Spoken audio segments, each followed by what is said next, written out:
ଓଲଡ଼ା ହେଲେ ଗୋମାତା।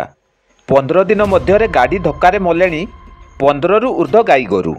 ଜୟ ଜଗନ୍ନାଥ ବନ୍ଧୁମାନେ, ଉପାନ୍ତ ଓଡ଼ିଶାରେ ଆପଣମାନଙ୍କୁ ସ୍ୱାଗତ। କେନ୍ଦୁଝର ଜିଲ୍ଲା ଯୋଡ଼ା ଖଣି ମଣ୍ଡଳର ବିଭିନ୍ନ ରାସ୍ତା ଉପରେ ମାଡ଼ ମାଡ଼ ବୁଲା ଗାଈଗୋରୁ ବସି ରହୁଥିବାର ଦେଖିବାକୁ ମିଳୁଛି। ଏହାଦ୍ୱାରା ବିଭିନ୍ନ ସମୟରେ ରାସ୍ତା ସଂକୁଚିତ ହୋଇ ଟ୍ରାଫିକ୍ ସମସ୍ୟା ସୃଷ୍ଟି ହେବା ସହିତ ଛୋଟ ବଡ଼ ଦୁର୍ଘଟଣା ମଧ୍ୟ ଘଟୁଥିବା ଅଭିଯୋଗ ହେଉଛି।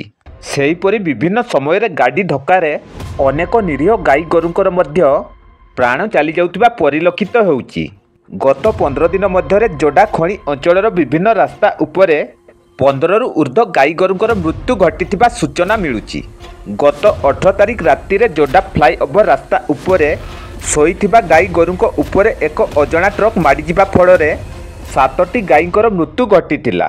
ତେବେ ପରବର୍ତ୍ତୀ ସମୟରେ ଦୁର୍ଘଟଣା ଘଟାଇଥିବା ଟ୍ରକ୍ଟି ମଧ୍ୟ ଜବତ ହୋଇଥିଲା।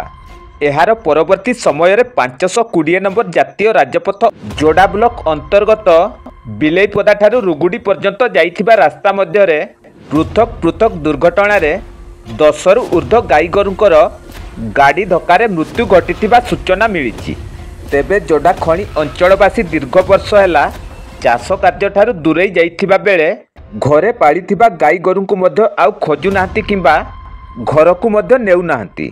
ତେଣୁ ଗାଈଗୋରୁମାନେ ଅସହାୟ ଭାବେ ଏଣେ ତେଣେ ବୁଲିବା ସହିତ ରାଜରାସ୍ତାରେ ବସି ରହୁଥିବା ଦେଖିବାକୁ ମିଳୁଛି।